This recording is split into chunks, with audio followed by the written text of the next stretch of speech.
السلام عليكم ورحمة الله وبركاته. ازيكم يا حبايب قلبي؟ عاملين ايه؟ يا رب تكونوا بأتم صحة واحسن حال. جايه لكم النهارده فيديو جديد، فيديو تشجيعي وتحفيزي من الاخر. زي ما انتم شايفين المطبخ يضرب يقلب حرفيا. يلا بينا نعمل الهربكه والدربكه اللي انتم شايفينها ديت، ونصلي على النبي في الكومنتات عليه افضل الصلاه والسلام. ويا ريت لو انت اول مره تشوفيني وما اشتركتش في القناه اشتركي في القناه وفعلي زر الجرس عشان يوصلك مني كل جديد. حط لي اللايك بتاعك والكومنتات بتاعتكم وقولوا لي رايكم في الفيديو. بحبكم جدا يا احلى اخوات في الدنيا كلها، وبجد انتوا بتفرحوني دايما من قلبكم، زي ما بتوصلوني وبتفرحوني وبتشجعوني على كل حاجه انا بعملها وبنزلها. وبجد انا بشكركم جدا على كميه التفاعل اللي حصلت في الفيديوهات بتاعتي، وان شاء الله نفضل كده ان شاء الله مكملين مع بعض والعيله بتاعتنا بتكبر حبه بحبه. بحبكم جدا. يلا بينا نشوف المعركه، يلا بينا. زي ما انتوا شايفين كده انا بدأت ان انا اغسل المواعين كلها وهرصها كلها على بعض، لان زي ما انتوا شايفين دي المواعين بتاعت المحشي، وانتوا عارفين يعني ايه روتين محشي وبيبقى تعب جدا ومجهود. وانا عملت وانا واقفة عشان احاول ان انا اصور الحاجة كويسة وتبان لحضراتكم، ويعني واحاول كده ان انا الحاجة معايا تبان. يعني انا تعبت الصراحة وما كنتش قادرة ان انا اقوم واعمل حاجة، وكل ما بطلع كده الاقي المواعين كتير فاقول لا يعني انا مش قادرة ان انا اعملها. طب هعملها شوية كده، هرتاح شوية واعملها. طبعا انتوا عارفين ان انا معايا اطفال والبيت والكلام من دوت، فكسلت خالص وما كنتش قادرة. بصراحة يعني انا بكلمكم بصراحة لان انتم اخوات ليا، بس انا قلت طبعا مش هينفع اخلي المطبخ يوصل للمرحله اكتر من كده، لان خلاص يعني انتوا زي ما انتوا شايفين المواعين كتيره جدا والحوض مليان وكل حاجه متبهدله والبوتاجاز متبهدل وفي دهون وفي اتساخات كتيره جدا. فانا ما كنتش حابه ان انا البوتاجاز بتاعي يوصل للمرحله ديت، وكمان احنا في حر. فيعني انا قلت يلا اتشجع كده واتنشط واقوم اخلص اللي ورايا. وانت كمان لو المنظر بتاعك كده قومي وتشجعي وتنشطي، معلش تعالي على نفسك عشان احنا الجو حر والحاجات دي بتعمل ريحه في قلب المطبخ وممكن تجيب عندك صراصير او حاجات من ديت. فانت يعني ابعدي عنك عن المشاكل ديت خالص والكلام من دوت. فقومي كده تشجعي وتحفزي وتنشطي واعملي كده الحاجات اللي وراكي، وما تسيبيش اي حاجه تتراكم عليكي. زي ما انتوا شايفين انا بدات ان انا ادعك كده المواعين وهحطهم كده على جنب، وهغسل الحاجات دي كلها في الاخر، علشان زي ما انتوا شايفين المواعين كتيرة جدا. فانا بغسل اللي بغسله وبسيبه على جنب، وبشيل الحاجات من قلب الحوض بدعكها الاول عشان اخلص اللي في الحوض، وبجيب من اللي على الجنب بحطهم كده بدعكهم علشان يكون كل المواعين تخلص كده مرة واحدة ونخلص بقى المنظر اللي انتوا شايفينه ده. بجد انا يعني بجد انا باجي على نفسي وبقعد اسيب واسيب واسيب واسيب، بس بجد بيبقى تعب جامد جدا.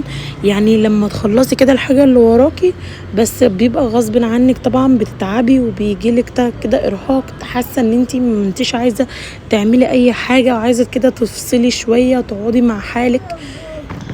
بس انا بقول ان الحمد لله ان انا ما كترتش اطول من كده، لان لو كنت سبت الموضوع يوصل لاكبر من كده بكتير كان انتوا عارفين الجو حر والكلام من دوت، كان هيبقى المطبخ منظره وريحه كمان هيبقى يعني مش لطيف خالص.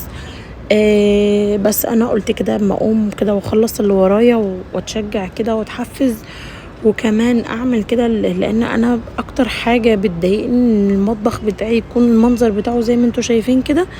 فانا قلت لا يعني ما سيبوش اكتر من كده وكفايه يوصل للمرحله اللي انتوا شايفينها ديت. فقلت كده وان شاء الله كده زي ما انا كتبت لكم في المنتدى ان انا قريب جدا هطلع لايف، وانتوا كمان قلتولي ماشي موافقين يلا.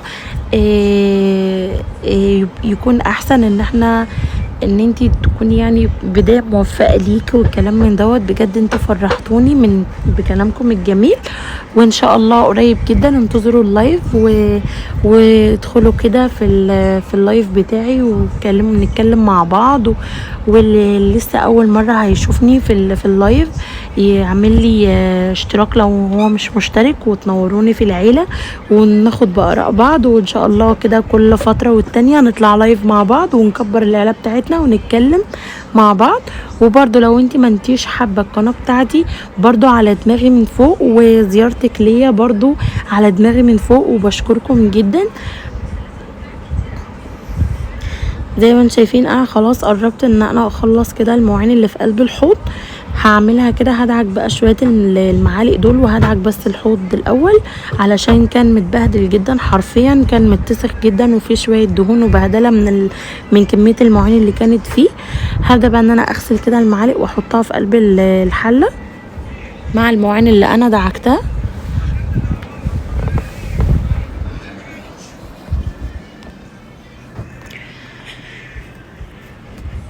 يا ريت نصلي على النبي في الكومنتات يا بنات عليه افضل الصلاه والسلام، واشتركي في القناه لو انت ما انتش مشتركه، وكبري العيله بتاعتنا وزوديها وفرحيني كده من قلبك. وكمان حطي لي اللايك، اهم حاجه اللايك يا بنات، لان اللايك دوت هو اللي بيرفع الفيديوهات بتاعتي. واكتبي لي رايك في الكومنت على الفيديو بتاعي، وبحبكم جدا يا احلى اخوات في الدنيا. زي ما انتم شايفين انا بدات ان انا احط كده الحاجات في قلب الحوض وارجعها كده في اماكنها بعد ما اغسلها بالميه كويس. وهنخف كده من المواعين اللي قدامنا ديت، وكل حاجه هترجع تاني في مكانها.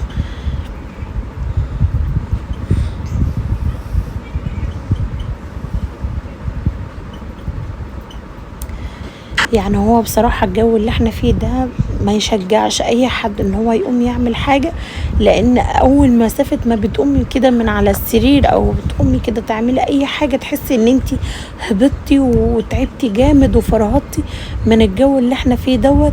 يعني الحمد لله ربنا بيعين كل واحد على قد مقدرته، بيقوم كده يخلص اللي وراه علشان ما يسيبش كده الحاجات تتكوم عليه وتتراكم، والبيت مش هيبقى شكله لطيف خالص لو المنظر اتراكم كده عليكي. زي ما انتم شايفين انا بدأت ان انا اخف الحاجات اللي كانت حواليا ديت، اخفها وهرجع بقى الحاجات دي في مكانها، وهجيب بقى الحاجات التانية اللي فيه لسه فيه حاجات على البوتاجاز، وهغسل كده البوتاجاز كويس وهدعكه كده دعكه كويسه، وهحط عليه ميه سخنه لان اتبهدل خالص. فالحمد لله ان هو نضف معايا، وهتلاقوه هتتابعوا معايا الفيديو علشان تشوفوا انا عملت ايه. وزي ما انتم شايفين انا رصه كده المواعين وبرجع كل حاجه في مكانها تاني. وكمان كان في كمان حاجات على البوتاجاز هجيبها بس بعد ما اخلص بقى الحاجات ديت، وارجع كل حاجه في مكانها تاني. صلوا على النبي في الكومنتات يا بنات عليه افضل الصلاه والسلام، وحطي لي اللايك وكومنت القمر بتاعك، واشتركي في القناه لو انت ما انتيش مشتركه، وفعلي زر الجرس عشان يوصلك مني كل جديد. وكل مره بفكركم ان انتوا تشتركوا في القناه لو انت ما انتيش مشتركه، وبرده بقول لكم حطوا لايك وبرده مش بتحطوا اللايك، بس انا عارفه ان انتوا بتنسوا. ما تنسوش تحطوا لي اللايك واشتركي في القناه. يلا بسرعه انا شايفاكي، انزلي حطي لي اللايك واشتركي في القناه لو انت ما انتيش مشتركه. زي ما انتم شايفين انا خلاص قربت ان انا اخلص الشويه اللي كانوا على الرخامه، وهبدا بقى ان انا ارجع كل حاجه في مكانها، وهجيب بقى الحاجات اللي كانت على البوتاجاز وهبدا بقى ان انا ادعكها كده كويس علشان بقى اخلص خالص المطبخ، وارتاح شويه بقى من المنظر، وارتاح شويه من الشكل بتاع البوتاجاز، ويبقى فيه كده راحه ونفسيه كده في البيت ان المطبخ بتاعي خلاص خلص. زي ما انتم شايفين دي الحاجات اللي كانت على البوتاجاز جبتها كده، وهبدأ ان انا ادعكها.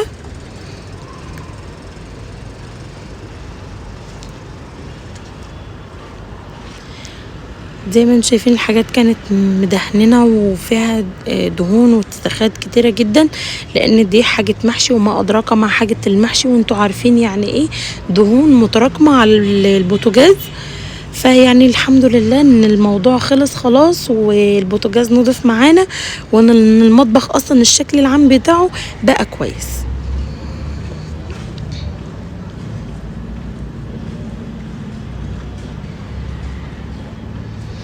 زي ما انتم شايفين انا خلاص بدأت ان انا هشطف بقى الحاجات اللي قدامي ديت علشان خلاص اخلص بقى من الجزئية ديت خالص، ونروح بقى على البوتاجاز اللي تعبني وهلكني. وبجد انا زعلت جدا ان المنظر كان كده، بس الحمد لله ان انا وصلته لزي ما كان تاني ورجعته احسن من الاول. وكده خلاص بقى هبدأ بقى ان انا اغسل كده الحوض تاني زي ما انتم متعودين معايا، ان انا ما بين كل غسله وغسله بغسل الحوض علشان ينضف معايا. وانتوا عارفين ان الستانلس لازم كده اشوفه بيلمع قدامي زي ما انتم شايفين. طبعا المنظر ما يسرش خالص. بدأت ان انا احط بريل وجبت كده من الكاتل ميه سخنه، وبدات بقى زي ما انتم شايفين المنظر ده. العيون صعب جدا بس الحمد لله ان ربنا عني ووفقني ان انا خلصت الشكل بتاعه، والحمد لله ان هو ما اتبهدلش معايا اكتر من كده.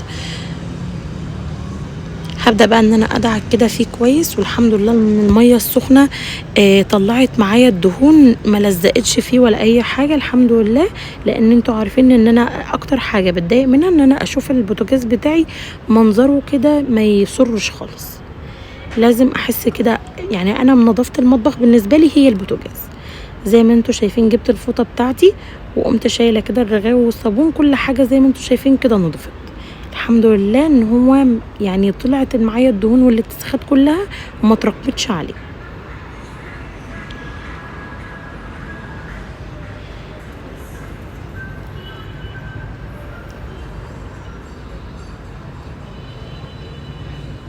زي ما انتم شايفين هبدأ بقى ان انا حطيت ميه سخنه في قلب الطبق بتاع البريل اللي انا بغسل فيه وبحط فيه البريل بتاعي. بدأت فيه حطيت فيه الميه السخنه وحطيت فيه العيون بتاعه البوتاجاز كلها علشان الدهون اللي كانت على العيون تطلع، والحمد لله برضو طلعت. وقعدت ادعك فيها كده كويس، وهتشوفوا برضو الشكل بعد وقبل. يعني انا وريتكم قبل، هتشوفوا دلوقتي بعد ما انا دعكته الحمد لله ان الدهون والاصفرار اللي كانت على العيون طلعت، وما تعبنيش لاكتر من كده. يعني ما اخدش مني وقت ومجهود كتير الحمد لله. زي ما انتوا شايفين كده العينه اهي طلعت معايا زي الفل. هبدأ بقى ان انا ادعك العيون كلها والغطيان بتاعت العيون، وهغسل برضو الحوامل بتاعت البوتاجاز، وهخلي المطبخ يعني احسن من الاول بكتير.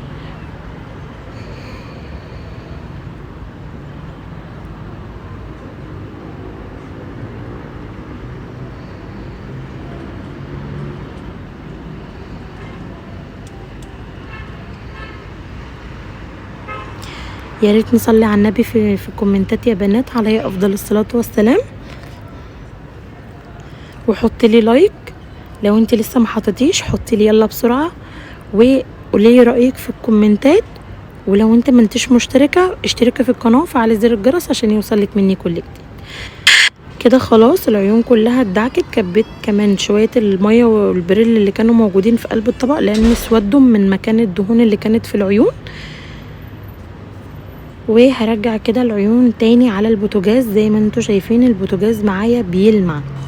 وكده اكون خلصت البوتاجاز بتاعي يا حبايب قلبي. هرجع بقى الحوامل بتاعته زي ما كانت، وهبدا بقى ان انا اجيب الجردل بتاعي وهحط فيه ميه وفيه كلوريكس الوان، وهجيب بقى المقشه بتاعتي وهرغي فيها كده كويس جامد علشان ادعك كده المطبخ بتاعي كويس جدا وابعد عنه اي دهون واي اتساخات كانت على الارض. وهخلي الشكل بتاع المطبخ احسن من الاول بكتير، وهتتابعوا معايا الشكل هيبقى عامل ازاي. زي ما انتم شايفين انا بحط كده بجيب من جنب البوتاجاز ومن تحت الحوض ومن كل حته، وهدعك كده المطبخ بتاعي كويس عشان اخليه الشكل بتاعه كويس. وكمان هشد كده البوتاجاز بتاعي واجيب بقى الحاجات اللي من وراه كده.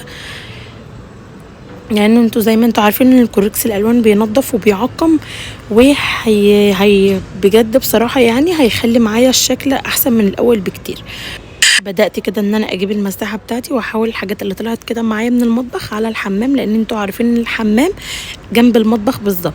فبدأت ان انا اطلع الحاجات كده وامسح كويس وانشف كده الميه واوديها على الحمام. وبدأت ان انا اجيب المساحه الفايبر بتاعتي ديت واستعملها كده كويس، وحطيت البوتاجاز كده في الوش، وبدأت ان انا امسح كده واطلع الحاجات اللي كانت مستخبية مني في قلب المطبخ. طلعتها كده وبدأت ان انا انشف الارض كويس. وده كان الشكل النهائي للمطبخ. يا ريت لو انت تابعتي معايا لاخر الفيديو ما تنسينيش باللايك والاشتراك في القناه وتفعلي زر الجرس وتحطي لي كومنت القمر بتاعك. بحبكم جدا، تصبحوا على الف خير.